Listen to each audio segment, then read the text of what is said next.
ऐसी राजकुमारी जो पत्थर बन गई।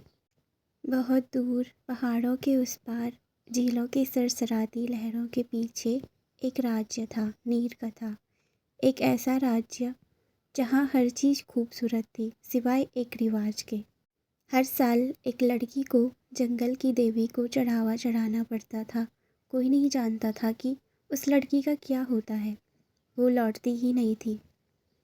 राजकुमारी आयना को जब 16वां जन्मदिन मनाया गया, उसी शाम रानी माँ ने उसे बुलाकर कहा, इस बार जंगल तुझे बुला रहा है, ये परंपरा है बेटी।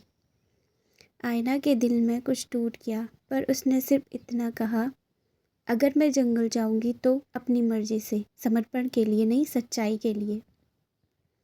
वो अकेली निकली। घना जंगल, अजीब सी चुप्पी, सूखे पेड़ और सन्नाटा। चलते चलते वो एक पुराने खंडर के सामने रुकी। वहाँ एक पत्थर पर एक लड़की बैठी थी। उसकी आंखों में डर था, दया थी और अधूरी बात थी। पथरीली दीवार पर कुछ उभरा था। जो सत्य जानना चाहे उसे 3 प्रश्नों के उत्तर खोजने होंगे। पहला सवाल था, जंगल की देवी कौन है? रात होते ही आयना को सपने में एक आवाज़ सुनाई दी, मैं वो हूँ जिसे तुमने भुला दिया, मैं तुम्हारा अतीत हूँ। सुबह होते ही उसे समझ आया, जंगल की देवी असल में पहली राजकुमारी थी जिसे बलि चढ़ा दिया गया। वो इस जंगल की आत्मा बन गई थी। दूसरा सवाल, राज्य का सच क्या है? आयना ने मंदिर की जड़ों में एक पुरानी किताब पाई। उसमें लिखा था कि राज्य ने अपने डर को छुपाने के लिए बलिदान की परंपरा बनाई थी, ताकि लोग सवाल न पूछें।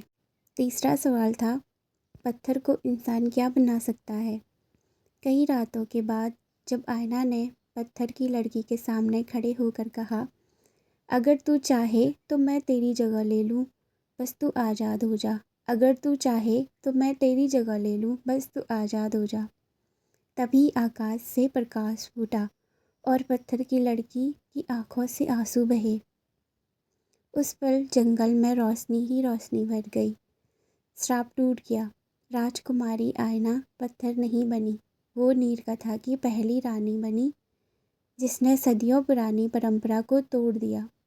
अब हर साल वहाँ एक उत्सव होता है, स्वतंत्रता उत्सव, जहाँ लड़कियाँ अपने सपनों की उड़ान चुनती है, बलिदान नहीं। और आयना की मूर्ति आज भी वहीं खड़ी है, पर पत्थर की नहीं, सपनों की रोशनी से बनी हुई मूर्ति। Thanks for watching.